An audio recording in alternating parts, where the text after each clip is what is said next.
play Misty for me? Misty, huh? Don't you like me? Stop it, you dirty bastard! Oh, no. You're a very nice girl. But who needs nice girls? Yeah, get lost, assholes! I never said anything about not coming back for seconds. Don't spoil my fun, darling. I love to give you things. I just want to say how sorry I am about everything. The thing I hate the most in the whole world is a jealous female. It's that other bitch, isn't it?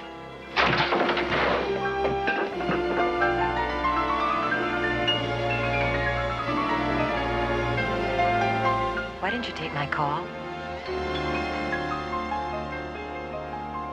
Thank you, David. You're not something me, Buster Blue Eyes! Get off my back, Evelyn. Bye! Will I see you tomorrow? Aren't you going to play Misty for me?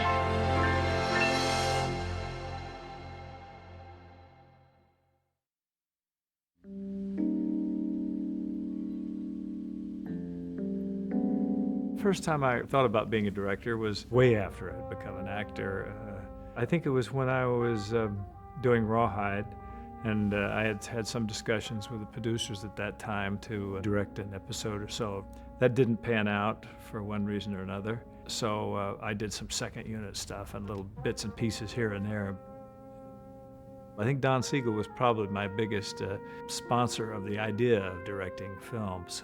I had worked with him in quite a few films, and we enjoyed the collaboration very much. And when I went to him in 1970 and told him that I had this little project that I wanted to direct, he said, "Oh, by all means." He said, "Let me support you on that, and let me sign your Directors Guild of America card," and all that sort of thing. It was a great period of my life because it started another segment, and it was a very experimental time for me. I was going off and doing Paint Your Wagon, kind of musical thing up in Oregon, and then coming back and doing Beguiled, and then Misty, and then Beguiled not being a particularly commercial success. To follow it with Misty, probably the logical thing would have been to follow it with an adventure film, Dirty Harry or something, but that didn't work out that way. Jo Hyams was a girl that I'd known for many, many years. She was a legal secretary. She'd say, "I'm going to be a writer, screenwriter someday." I'd say, "Yeah, I'm going to be an actor, and I'm studying acting," what have you. And one day, some years later, she came up with a treatment called Play Misty for Me.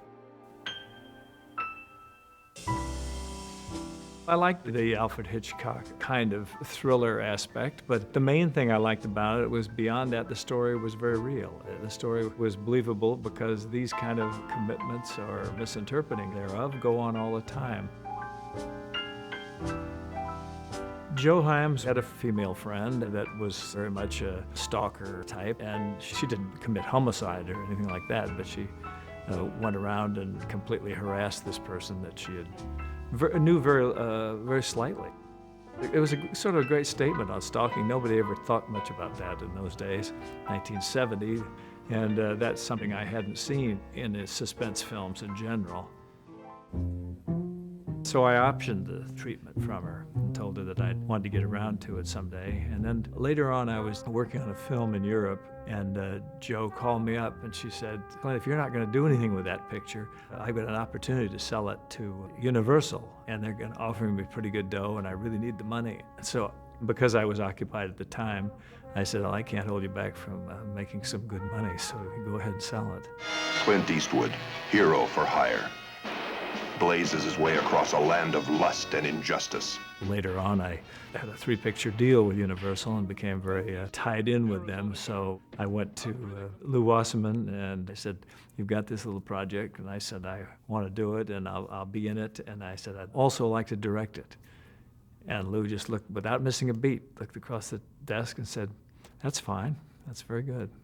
So I said, "Boy, that was easy." So I got up to leave and I started walking down the hallway, and my agent, Lenny Hershan, was with me, and I said to Lenny, "Boy, that was easy." And all of a sudden I heard this behind him, "Oh, Lenny, can we talk to you a minute?" So they called him back and they said, "Yeah, we don't mind Clint directing this film. We just don't want to pay him." We don't want to pay him what his regular 3-picture deal was. We want to pay him less. And Lenny came back later and said, what do you think? And I said, fine, I'll do it for nothing. I said, they're smart not to pay me. They should make me show my stuff. Lenny said, well, let me go back and get just a percentage of the gross profits of the film, and we won't ask for anything. And I said, that's fine by me. Turned out to be a good choice, but at the same time, I would have done it for nothing. I think most people who really want to do something badly will do that.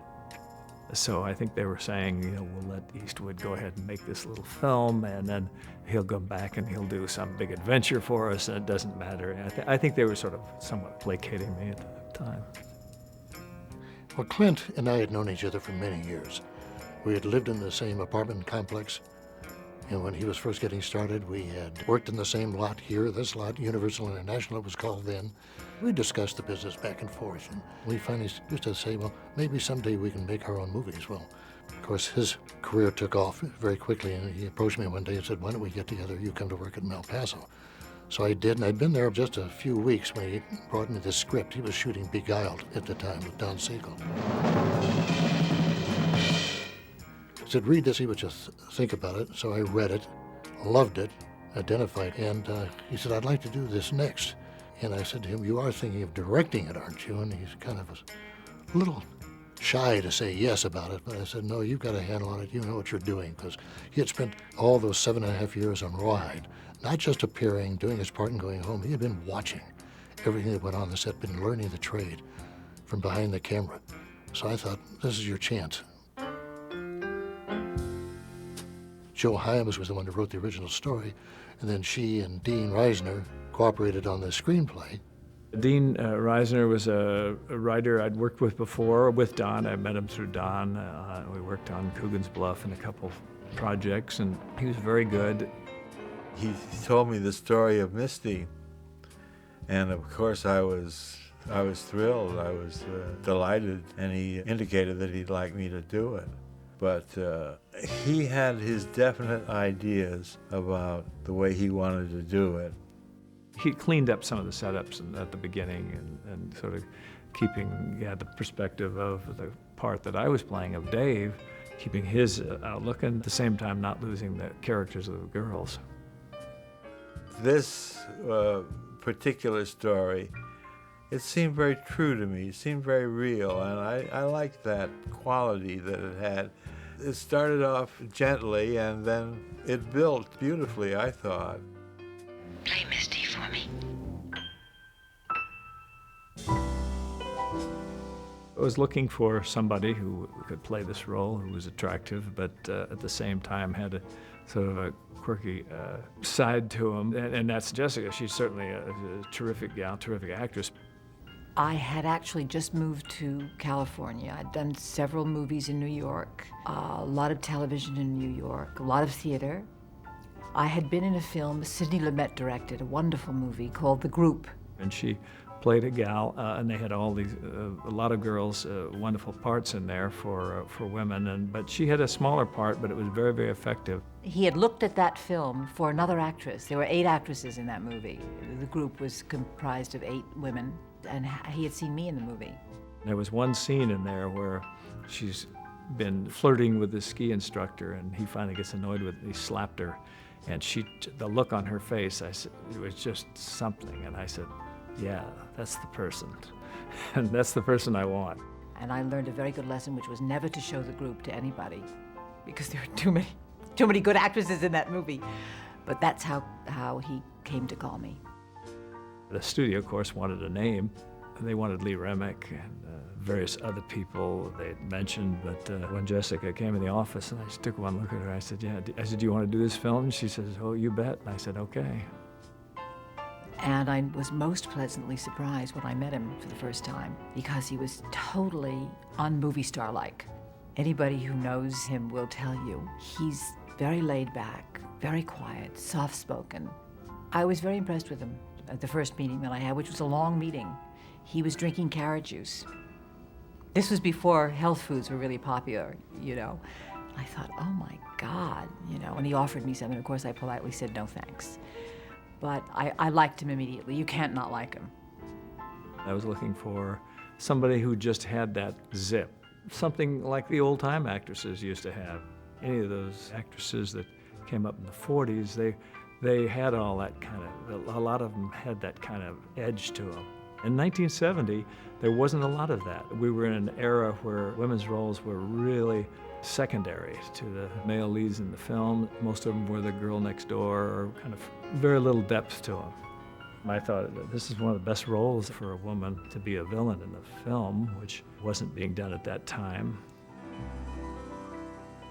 It was a very interesting time for me right before I got Misty.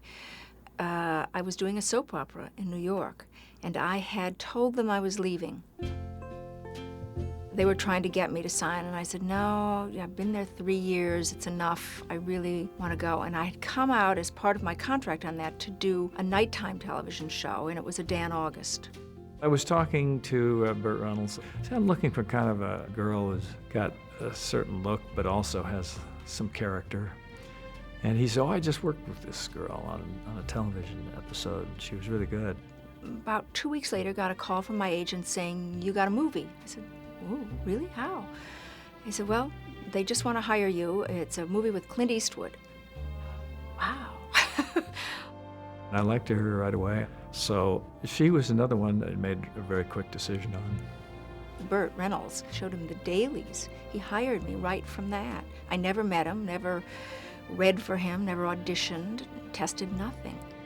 I thought she'd be a good contrast to Jessica, a good contrast to what was going on between them as opposed to what was going on between his relationship with Jessica's role of Evelyn. And I finished the soap opera on a Friday, came here, wardrobed on Saturday and Sunday, and went up to Carmel and started shooting Monday morning. And I'd never met Clint until, well, the night before. We met in the bar, just to say hello. You always try to hire the very best people. If they're well-known people, then it works fine. If they're not well-known, you hire them anyway because they're the best for that particular part. I'm Sergeant McCallum. John Large, a very good actor who I knew and had played golf with. This is Sweet Almighty saying, hang in there, babies, because everything is going to be everything. Bye. Jim McKeechin was a guy who I thought had a lot of character and would be an interesting co-disc jockey. Mr. Garver, Madge Brenner. And the other people that came along were just all very best for that particular part. Let's try to show a little class, shall we? Mr. Garver's residence. Directing and acting, it wasn't as difficult as I thought it would be on Misty. I had seen it done before many times. There's many precedents for it. Everybody from Orson Welles and Laurence Olivier and all the people who had tried it, and some of them quite successfully. I just kind of, after a while, I got so you could throw the switch a little bit. Don kept on me all the time about don't slough yourself. He says the big temptation is going to be to spend all the time with the other actors and then slough your own performance. So I had to be careful of that. I always remembered those words and that's the one thing you have to be mindful of. And as I've done it now over the years, it's been 30 years since, I still once in a while remind myself, take your time, don't want to move on to the next thing just because you've got everybody else covered. I was a little bit nervous about him as a director because this was the first thing that he was going to direct. And actors directing isn't always the best idea. They generally have not a great reputation as far as doing movies and things like that. So he was intimidating, but I knew from the first day of shooting that he was a director who knew exactly what he wanted, exactly how to get it. He had everything totally planned. And made me feel very comfortable because no matter what we were doing, he'd look at me too and he'd say, did you like that? Is that okay? I'd say, yeah, okay. I never thought once about the fact that he was going to be both starring in the movie and directing it. It just never occurred to me that there was anything wrong with it. Actually, it was a nice match because he doesn't like to do too many takes, and I don't either. So usually we only did 1 or 2, maybe 3 takes on a shot. We had the same feeling about not over-rehearsing. It was a good match, I think. We wanted to be away from the studio because it builds a certain spirit in the crew when you're off on location. It's like an army in the field. And no matter where you go, but especially Carmel, which is so photogenic, it really lent itself to this story beautifully. And Clint knew it, which was a great advantage because we didn't have to scout everything. He said, I think I can shoot this here and I can shoot that there. It seemed to me that it would be a smaller location. It would be much more of a disc jockey being a big fish in a small pond rather than Los Angeles where there's hundreds of stations and many disc jockeys and so forth. So I knew a guy here who worked for a local station who was sort of like this guy. He was very, very popular, and he was kind of a well-known celebrity, just being a well-known disc jockey in the area. So it could have worked in any small town. I could have made it in any small town in America, but it seemed because I knew this one, I picked this one, and also allowed me the chance to work at home. Hi-ho, David, my man. His home in the film belonged to Malcolm, and I can't think of Malcolm's last name, who lived in that house where Clint's character lived, and who ran a little art store where they made sculptures and things, in which we shot where Donna Mills was working. And he also knew the house on the cliff. He knew the restaurants. They all knew him. Even though he wasn't mayor yet for many years, he was like the unofficial mayor of the town, and everybody cooperated. We had great cooperation. It was a small picture. It didn't cost very much. I think the direct costs on the film were $700,000 or $725,000 or something, less any overhead. And that was, even in those days, was still considered very modest. In those days, it was very unusual to have every shot in a movie, especially a little under $1 million budget movie, be on the location. He was adamant that it be done this way. Nothing fake, no makeup, no process shots, no studio shots. It was, and I think it shows. It's very European in that way. I didn't want it to look like a television show, even though nowadays, I suppose if I was shooting for television, I'd shoot it the same way. It was done all on natural sets. There were no sets built for it. Very limited art direction. Most everything was just done by everybody on the crew pitching in. This is Dave Garver with a little verse, a little talk, and 5 hours of music to be very, very nice to each other by. I never had any idea of presentation, except that I had guest disc jockeyed a few times in my life, and I figured he was a jazz disc jockey, so he's probably not mainstream pop.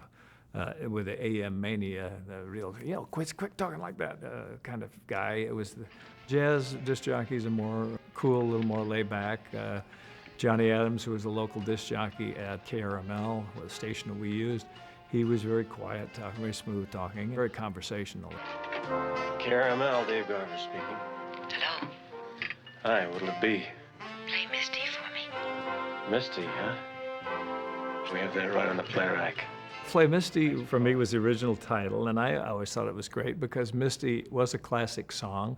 It's a classic song that has spanned quite a few generations. It expanded the 60s, 70s, 80s, and it's continued on being popular today. The studio suggested, how about using a song that Universal owns, like Strangers in the Night? And I said, what do you mean, like play Strangers in the Night for me or something? I said, that's been used in a film, very recent to that.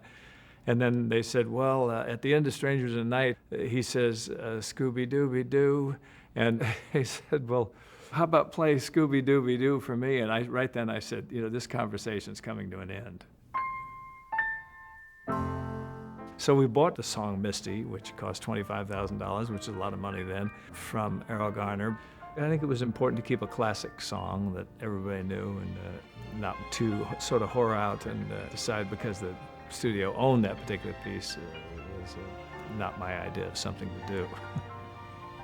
We wanted to add strings to it, and at that particular time, Garner was alive, and so we made the deal to cover him coming back, playing the tune, and then adding in strings and making it a little bit different version than he was playing on the radio, which was a record which only had Errol Garner with brushes and bass.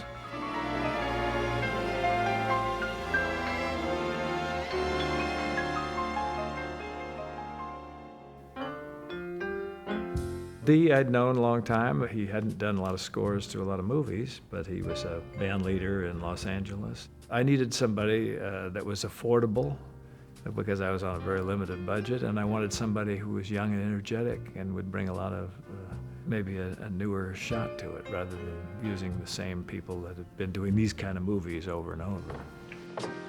Hi, Murphy. Oh, hi, Dave. No messages for him. He had worked with Don 2 or 3 films before that. We felt, well, this might be a good idea in case Clint needs a little backup.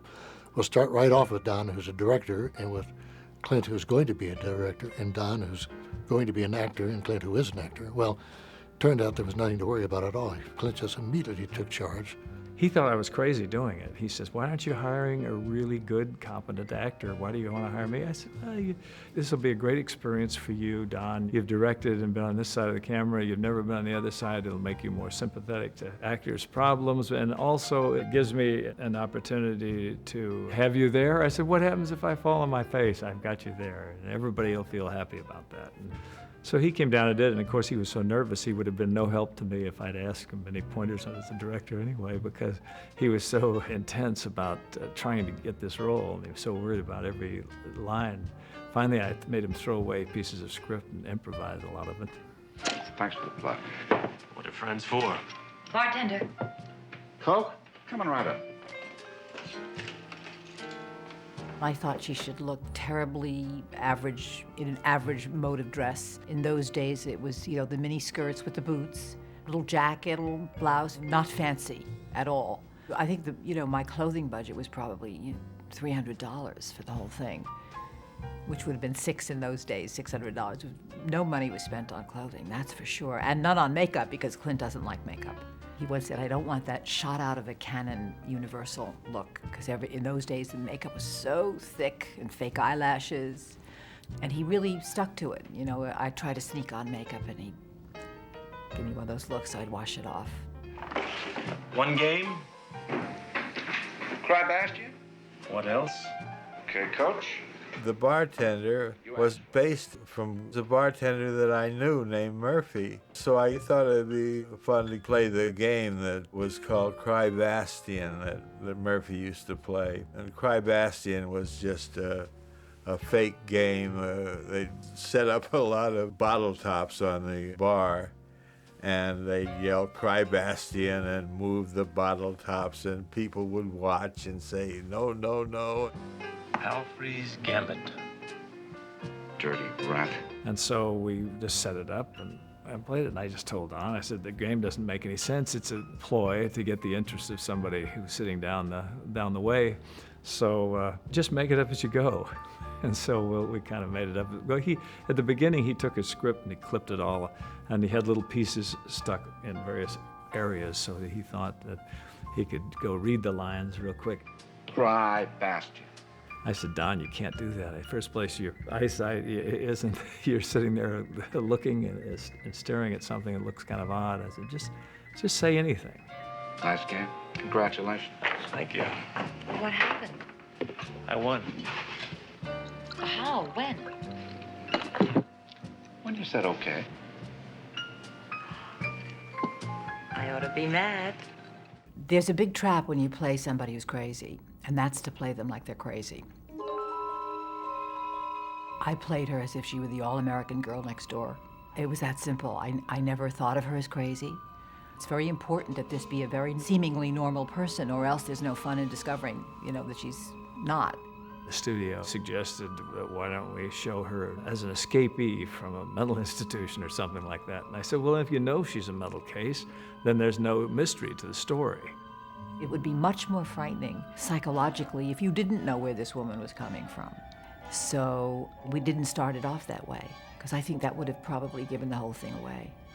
Matter of fact, we changed certain things in the original script. When they met at the bar, and he asked, what do you want? I think the original was something, I'll have a vodka stinger or something. And I said, no. We shouldn't have any kind of allusions to the fact that, she might be going off the deep end or something. Care for a drink? Okay. What'll it be? Surprise me. And then there was another scene where she comes to the door of his place. What do you want, Evelyn? One Coke? That was originally, can I have a drink? But I didn't want her to be a drinker, a smoker. I wanted her to be just as pure as the driven snow. Don't you like me? You're a very nice girl. Everything seemed kind of idyllic until little things start springing up, and slowly we get the clues that there's something odd there. How'd you like to go screw yourself? Hey, take it easy. She gets all kind of wrapped up in being coquettish and very childlike, and at the other time she goes into madness, and the other time she's very sexual or sensual. So, and all of those three things are very typical of schizophrenia. Surprise! I had a very simple through line. She had to have this man or die. And everything came off that. The objectives of every scene, why she did what she did, you know, the logic of what she did was to save her life, because if she didn't have him, she would die. Bye. See you later. I never thought of Misty as a horror movie. I thought of it as a very intense love story. Of course, that's my character's point of view, but that's how I thought of it. I think every actor has to like the person that they're playing. There's got to be something about even the worst people in the world that is decent and good about them, and you have to find that in the person because you have to play the vulnerability. You don't have to come over, Dave, if you've got something better to do. No, that's all right. I'll be over in a little while. You and I are gonna have a talk. Actually, it was suggested to do, which Fatal Attraction did when they remade the film, or came close to remaking it, was to make him a guy who maybe was married or something. And then I thought, no, because that's obvious there's a big problem there, because then he's out philandering and et cetera. And this way, he doesn't really have any commitments. He's got this girlfriend he'd like to reconcile with, but basically he's a free guy. And how does a free guy get manipulated like that? And that's what makes it interesting to me. Oh, let me come over. If I could just see you, just talk to you. No, Evelyn. But I love you, David. I love you. I really give Clint credit for a lot of things that made me look good in that movie. I don't care how many ways you say it, it's not true! What do I have to do to convince you? It's not true! Let me just wash my face, huh? I remember in the suicide when she's in the bathroom. When I drop down slowly to the floor, and then you see the wrists are all bloody. That's all him. I can't take credit for any of that. The scene in the bed where she wakes up screaming from a nightmare after she's tried to kill herself. What's the matter? Take it easy. I had a dream. I was drowning in the ocean. The way he shot that and the camera then goes into him and you see him in his trapped. That's where she's using every tool, including not only the threat of suicide, but the attempt of suicide. And she's got him completely under her thumb now. And we pull back and we pull back and we pull back. And the whole idea was that he's just a trapped animal. He can't do anything. The big question when I started to make this film is because I was associated with action films, especially in the 60s, the studio seemed to think I had some obligation to be a person who is infallible, kind of indestructible, maybe. I said, that's not this movie. This movie is a person who, regardless of his physical strength, is totally at the mercy of the manipulations of this particular person. Isn't this nice? Just us here, together. A wonderful thing about Clint as a director was the fact that he would go with you if you improvised a little bit. Is that your idea of a dish?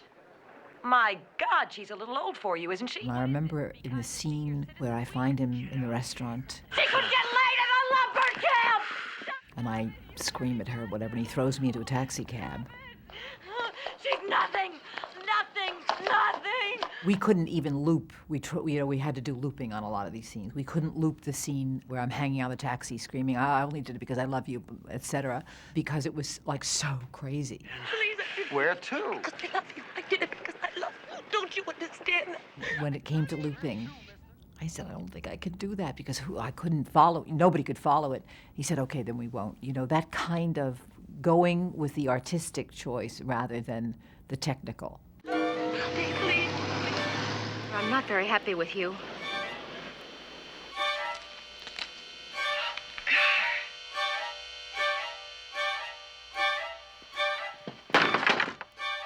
I always saw her as somebody who screamed.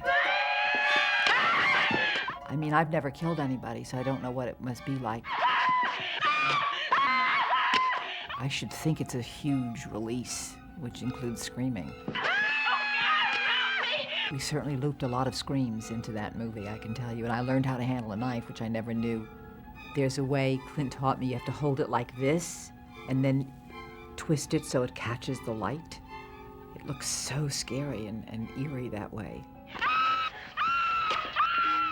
When we did the scene of hacking up the maid, he wanted blood. And this darling makeup artist that I loved, Jack Freeman, brought little Vicine bottles of blood. And Clint said, no, you don't understand. I want buckets. I want buckets. And sure enough, Jack went and he got more blood in pails. But he splashed them all over the walls. He went all the way.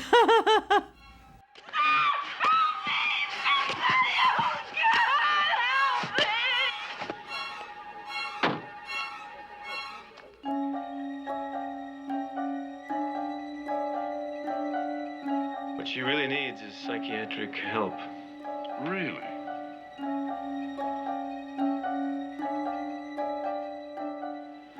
I need a couple of more days to try and figure out where I'm at. I wanted to do a nice idyllic scene where he was sort of reconciling with the girlfriend, Donna Mills' character. I heard the Roberta Flack song on the radio coming to work.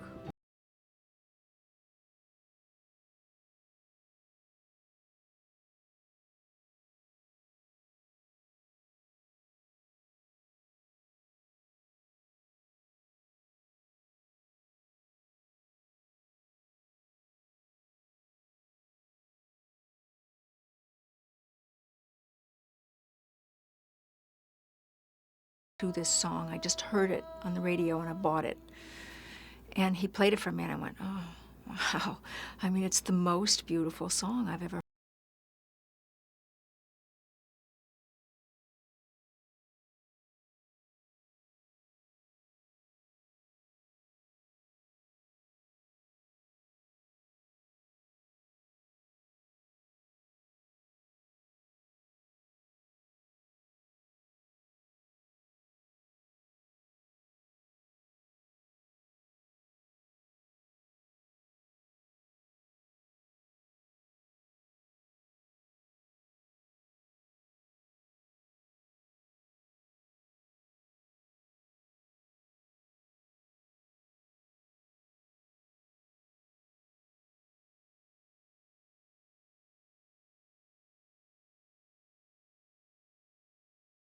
It was like an organic thing that he needed to put in there that he really felt strongly about. He worked very hard on that montage.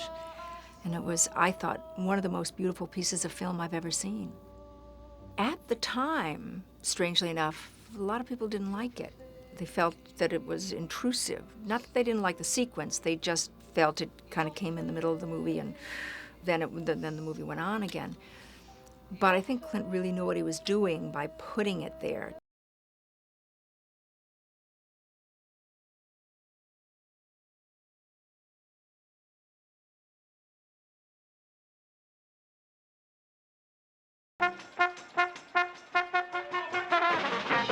On the Jazz Festival that day, we shot 30,000 feet of film. We had cameramen all over. Just said, grab anything you can. That wasn't a crowd that was extras and, you know, that all set up and stuff like that. We just went in with a bare crew, sound and camera, no lights, nothing, and shot it. And that, again, is a precursor to the way things are shot, because at that time, nothing was shot that way. Now they shoot even television things that way, but they didn't then. I thought it was really inventive and really good. It took an enormous amount of editing. Carl Pingador, who was the editor, really had his work cut out for him, culling that down and making it into a workable montage. But this was strictly Clint's idea and his creation. The big problem I had was, how do I hide from the audience, who are much smarter than most people give them credit for, the fact that Evelyn is going to move in with the Donna Mills character? How do I hide that? Because if you just go ahead and have a scene where Donna Mills starts talking about the roommate, then right away the people would get the sense of something. So I kind of buried it in the jazz festival. I've got to pick up my roommate, Annabelle. Madeline's your roommate. I found my man, and I'm moving out. And Annabelle's moving in. Right. I didn't want to hammer it home, so it sets it up and everybody goes, uh-oh, here comes the roommate. So it does come as a surprise. At least for most of us, I think it did.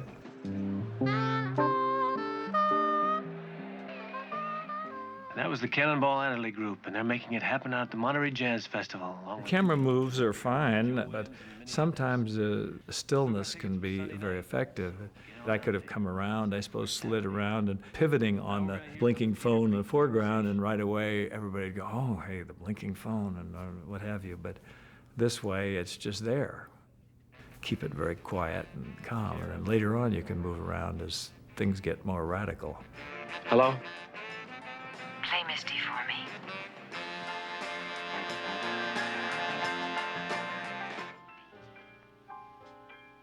That's another one you don't want to give away what's going on. I guess I could have done it from behind somebody's hand or something, walking across the room and gone into his face, and you could have, right away you know something's going to happen.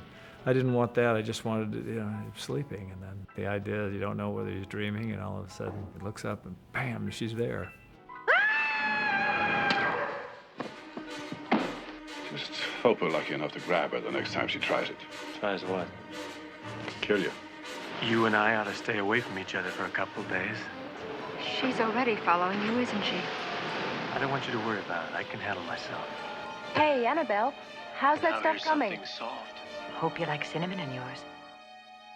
Working with Jessica Walter was wonderful. She's a wonderful actress. And I met her probably the second or third day of shooting. Actually, we became very good friends, and I ended up living in her guest house when I came down to Los Angeles because I didn't have a place to live, and she offered me her guest house to live in. The eyes are wrong. David's are more, how shall I say, colder. She's a very precise actress and very strong, so that you never felt wishy-washy with her. You always knew exactly what was going to be done, how it was going to be done. God, you're dumb. The funny thing is, off-screen, we were running around together and seeing all the sights and things like that. And, on the screen, she was cutting off my hair and trying to kill me. Toby? We're waiting for you, David. The painting was done by a local artist, a guy named Don Hidecutter, who is, I think he's up in San Jose now, but he was here at the time. He just volunteered to do it. He said, will you give me a credit on the screen? I said, fine. So the only trouble is, this is a movie, so I'll need 3 or 4 copies of things. So I need 3 or 4 copies of this one she tears up. It was just to try to keep the intensity of him coming in there, and meanwhile she's killing him in a visual way with the painting. So I made a lot of different angles of her cutting, and I did a lot of equally different angles of my character driving down the highway. So I had a lot of variety, so I don't come back to the same shot back and forth. It's different each time, so it's somewhat disorienting, but in a way that keeps the audience on the toes, I think. What's happened to the other girl, nobody knows yet, because we haven't cut to that. We just see her working on this painting. Maybe she's killed her, too. Maybe not. We don't know. So we keep that in the offing. Careful. What I had to do to poor Donna, cutting her hair and menacing her. Careful. The poor girl. Does he run his fingers through your hair? I was wearing a wig because I didn't want them to cut my hair. Have to get you all nice for David. But it was still scary because they were huge scissors, and she was very close to my face. I hope he likes what he sees when he walks in here. I didn't realize when we were shooting it how scary the movie was going to be. Because that's what he's taking to hell with him. Until I saw the movie. He's a master at setting up that kind of suspense.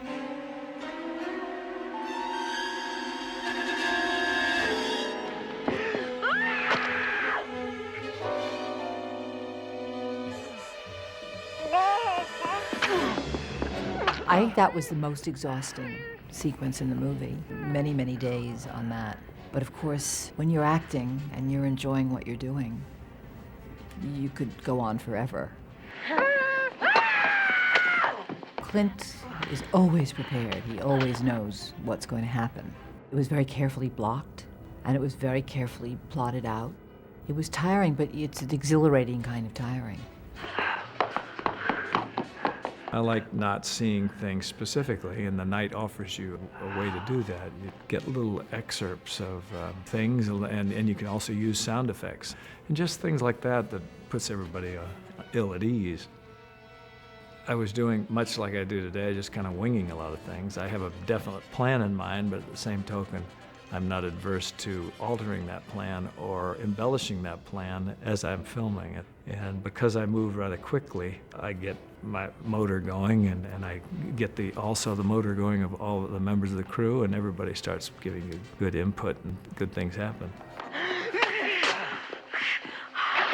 You've heard about people in institutions where you get a person that's crazy has sometimes a tremendous amount of strength.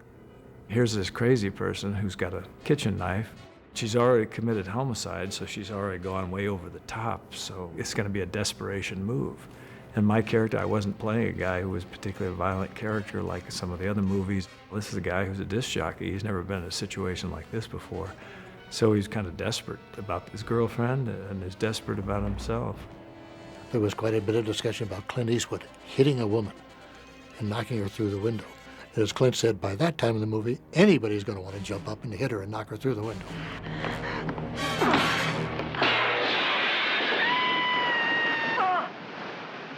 In the original story, the detective is stabbed but not killed by Evelyn, and so he does. At the ending of the story is he conveniently shoots Evelyn, and that's the end of it.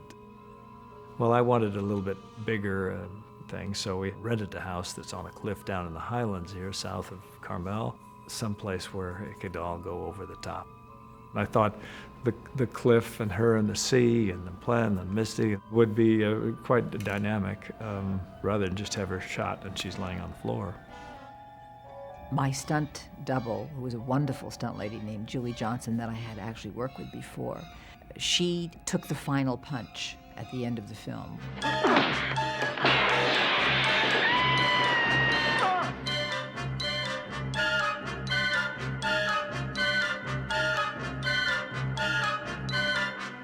That was a dummy that went all that way. She went a little way, and then the dummy went all the way.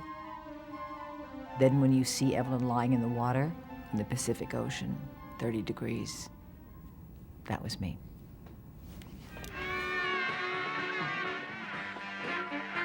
It had a nice irony to it. This woman's out at the bottom of the cliff, and he's walking off injured and wounded, and the girlfriend's injured and wounded. And this one is especially for Evelyn. Everybody's trying to gather up what's left, and here's this very beautiful theme comes on, which is associated very romantically.